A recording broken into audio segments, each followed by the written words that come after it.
आत्मविश्वास व आत्मसन्मान. ईश्वरावरील श्रद्धेपेक्षाही स्वतःवरील श्रद्धा, आत्मश्रद्धा ही फार महत्त्वाची गोष्ट आहे. पण दिवसेंदिवस आपण स्वतःवरील श्रद्धा गमावित आहोत आणि हीच मला मोठी अडचण दिसते. सुधारकांविरुद्ध माझा हाच आक्षेप आहे. आपल्याला जर काही हवे असेल तर ते म्हणजे ही श्रद्धाच होय.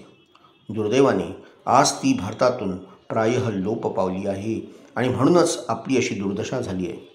मनुष्यात जर काही फरक दिसत असेल तर तो या श्रद्धेमुळे होय, दुसऱ्या कशामुळे नाही. एक जण थोर आणि दुसरा सामान्य व दुर्बल असे कशामुळे होत असेल तर ते श्रद्धेमुळेच होय.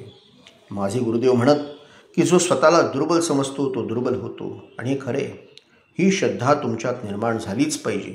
पाश्चात्य जातीत दिसून येणारे जे काही भौतिक सामर्थ्य आहे ते सर्व या श्रद्धेमुळेच होय, कारण त्यांची स्वतःच्या शारीरिक बळावर श्रद्धा आहे. आणि तुम्ही तर आपल्या आत्मबलावर श्रद्धा ठेवाल तर तुम्ही कितीतरी अधिक कार्य करू शकाल.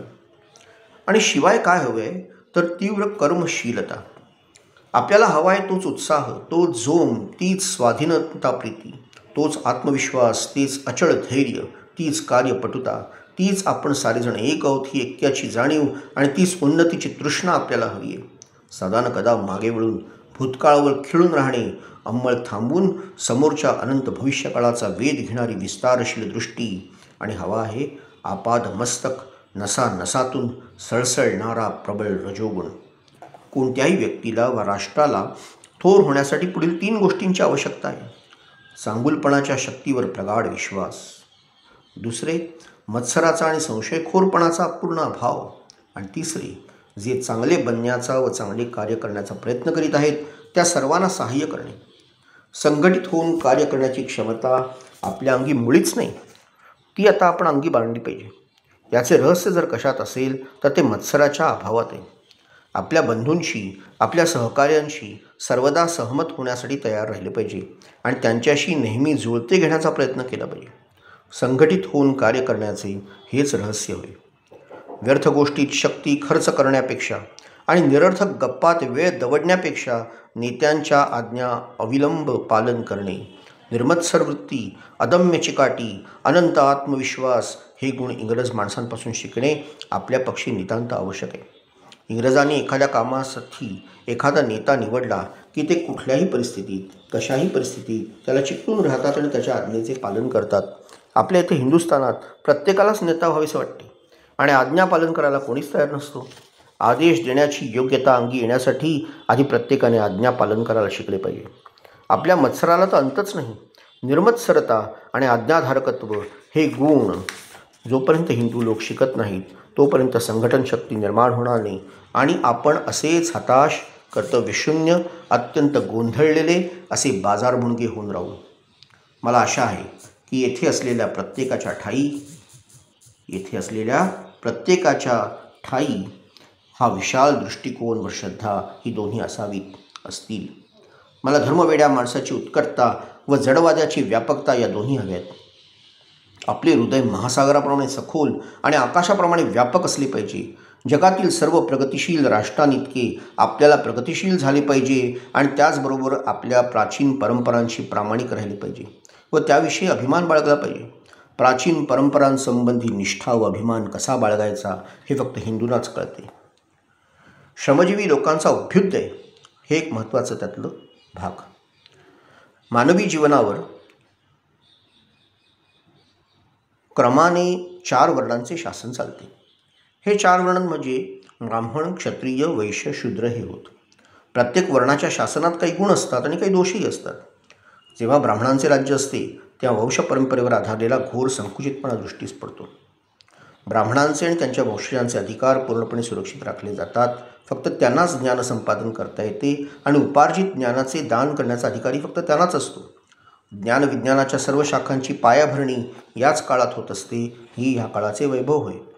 ब्राह्मवर्ग मनाचा विकास करतो कारण मनाच्याद्वारेच तो इतरांवर शासन करत असतो. क्षत्रियांची राजवट ही जुलूम, जबरदस्तीची आणि निष्ठुरतेची असते, परंतु ते संकुचितपणाचे नसतात. त्यांच्या राजवटीत कला आणि सामाजिक संस्कृती या गोष्टींचा उत्कर्ष होतो. त्यानंतर येते वैश्यांची राजवट. तिच्या ठिकाणी प्रजाजनांना शांतपणे चिरडून टाकण्याचे, त्यांचे रक्तशोषण करण्याचे सामर्थ्य असते, त्यामुळे ती भयंकर असते. तिच्यापासून फायदा हा की वैश्य हा सर्वत्र एकच जात असल्यामुळे पूर्वीच्या दोन राजवटीत संकलित झालेल्या कल्पनांचा आणि विचारांचा प्रसार करण्याचे कार्य तो चांगल्या प्रकारे करतो. वैश्य हे क्षत्रियांहूनही कमी संकुचित स्वभावाचे असतात, परंतु त्यांच्या राजवटीत संस्कृतीच्या अधोगतीला प्रारंभ होतो. सरते शेवटी शूद्रांची राजवट येईल. भौतिक सुखविलासांचा प्रसार ही या राजवटीपासून झालेला फायदा. संस्कृतीची अवनती हा कदाचित तिच्यापासून झालेला तोटा. सर्वसाधारण शिक्षणाचा प्रचंड प्रमाणात सर्वत्र फैलाव होईल हे खरे, परंतु असाधारण प्रतिभावंतांची संख्या कमीच होऊ लागेल. तथापि पहिल्या तिघांची पाळी आता संपली आहे. आता शेवटच्यांची म्हणजे शूद्रांची पाळी आहे. त्यांची राजवट येईलच. तिला कोणीही थप्पू शकणार नाही. अशी एक वेळ येईल ज्यावेळी शूद्र जाती आपल्या शूद्रत्वानिशी प्रभावी होतील. त्यावेळी आज ज्याप्रमाणे वैश्य क्षत्रियांचे गुणधर्म संपादन करून शूद्र उन्नत होत आहेत, तशी स्थिती राहणार नाही.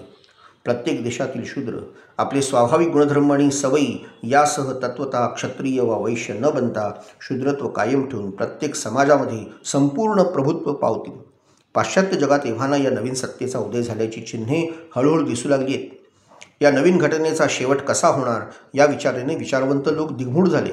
समाजसत्तावाद म्हणजे सोशॅलिझम, अराजकवाद अनार्किझम, नास्तिवाद निहिलिझम इत्यादी आणि यासारख्या इतर विचारप्रणाली ह्या जी नवी सामाजिक क्रांती होऊ पाहते तिची पूर्वचिन्हे आहेत. तुम्हाला दिसणार नाही, परंतु मला मात्र काळाच्या पडद्यामागील भविष्यकाळात घडणाऱ्या घटनांची पडछाया स्पष्ट दिसत आहे.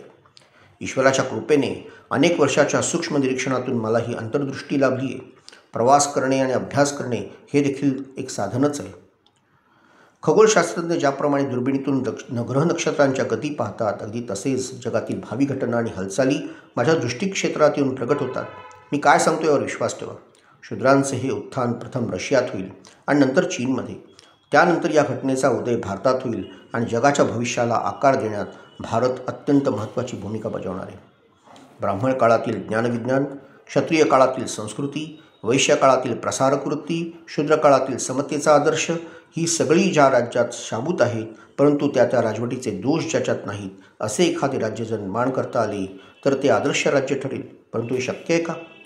इतर सर्व शासन पद्धतींचे प्रयोग झालेले असून प्रयोगांती त्या शासन पद्धती सदोष असल्याचे आढळून आले. आता या पद्धतीचा प्रयोग करून पाहावा.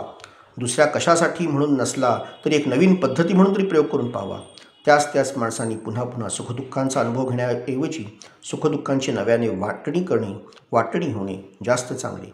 जगातील चांगल्या वाईटांची गोळाबेरीज नेहमी कायमच राहते. नव्या शासन पद्धतीमुळे जोखडाची खांदेपालट होईल, इतकेच काय ते. स्वामी विवेकानंद. माझा भारत, अमर भारत.